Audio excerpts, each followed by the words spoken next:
Should I become a life coach or a therapist? Because you're asking this question, you're probably feeling called to help people in meaningful ways. I'm Dr. Paul Jenkins, and I've done both. I think I can help you with this. Here are 4 considerations that you might want to think about as you make a decision.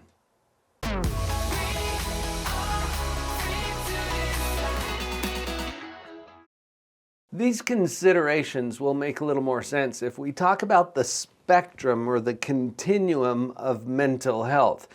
Clear over on the left end, or the sick end, we have diagnosis and pathology and treatment.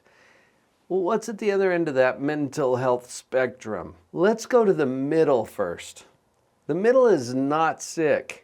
You'd think health is the opposite of sick, right? But I'm putting health in the middle, meaning not sick. You can be sick in bed with a fever. There comes a time when you can get out of bed and you're not sick. But that doesn't mean you're truly fit, thriving, prospering. That's over here on this end of the spectrum. So on our mental health spectrum, therapy tends to be on that front end of the spectrum, where coaching tends to be on the back end of that spectrum, the higher functioning end of the spectrum. And there's some overlap in the middle. Everybody's got issues. Have you noticed this? Present company included. So, do you want to be a therapist and work on this end of the spectrum? Do you want to be a coach and work on this end of the spectrum? And what about those people in the overlap area? So here's the first consideration that I would share with you. Goal-driven versus diagnosis-driven. If you prefer a model of service delivery by helping your clients to focus in on what they want to accomplish, what their goals are, what their objectives are, then the coaching end of this spectrum might be your answer. That's what drives much of the coaching world, as opposed to a setting where diagnosis and treatment are more prevalent. If you're looking to really get good at diagnosing what's going wrong and how can we treat that, the therapy model may be better suited for you. Both of these ends of the spectrum have needs for competent professionals to step up and provide the services that are needed there. Let's talk for just a minute about that area in the middle, that overlap. I personally feel that this is an underserved population, and one of the reasons for that is the stigmas or taboos that still exist, unfortunately, in the mental health industry. The term psychotherapy, for example, sounds a little like therapy for psychos, and that's so unfortunate because the principles that could really help people in the middle of the spectrum here may not be available to them because they don't want to sign up for something that carries those kinds of stigmas or taboos. Now, I think we're getting better at that as a society. We're getting more open to embracing mental health as part of what we get to work on, each one of us. But coaching may provide a less stigmatizing alternative for some of those who are in the middle of the spectrum. And I've found this in my own practice because I've done both. I mentioned earlier that I've done both. I spent about 15 years in traditional psychotherapy working on this end of the spectrum. For the last 15 years or so, I've been working more in the coaching realm with positive psychology. And I've seen that there's some overlap in the middle, and that coaching may be a little more accessible to some folks who are not yet really engaged in a therapeutic approach, but who may not yet have jumped into coaching either. I think that there's a lot of possibilities for those people. Here's another consideration. Self-directed versus formal structured education. As a life coach, no education, certification, or formal structure is required, which means you are responsible for getting the training, the instruction, the mentoring that might be needed for you to do it in a competent way. To become a therapist, on the other hand, you have to follow a very prescribed path, which includes formal education, usually at least a master's level, if not a doctoral level, and then licensure in whatever jurisdiction you choose to practice. There's obviously upsides and downsides to both. If you're more inclined toward the self-directed learning style, then that coaching world might be the most appropriate for you.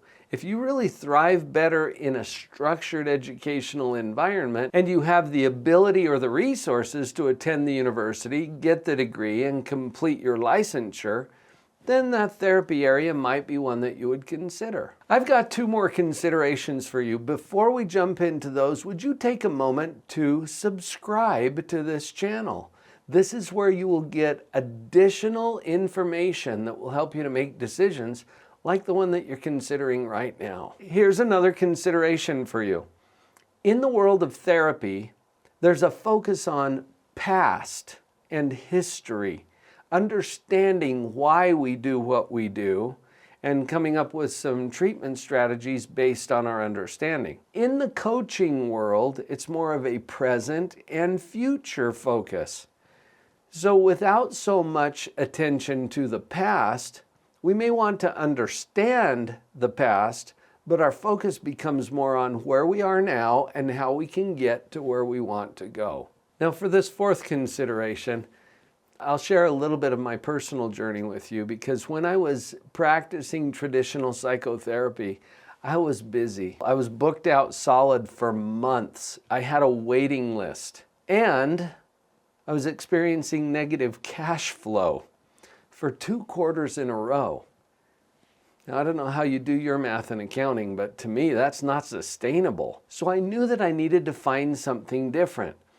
Well, as it comes down to it, I've learned that the therapy world has become somewhat beholden to the insurance companies. In other words, they offer services that they know will be compensated through the insurance.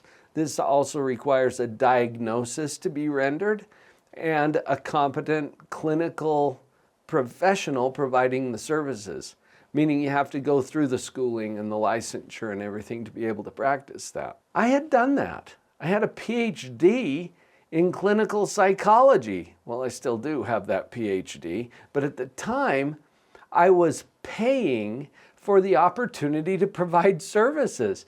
The expenses were outpacing the income, and I had the negative cash flow going on. Since I've moved over to the coaching world, I have a direct interaction with my clients, and they compensate me directly for the work that I do for them. This private pay model is almost unknown or unheard of in the therapy world. Although I think there's a lot of therapists now that are considering going to a private pay model, but a lot of the clients still want to use their insurance benefits. So there's this dilemma. You need to consider as you think about, should I become a therapist or a coach? How do I want to be compensated?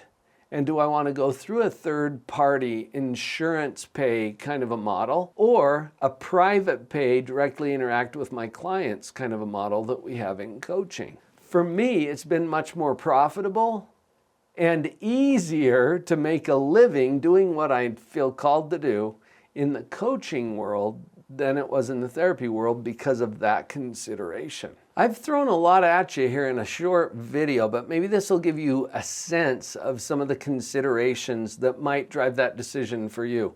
Would you like a little help figuring that out? You can talk to a member of my team. Go to the URL on the screen, drpauljenkins.com/letsmeet.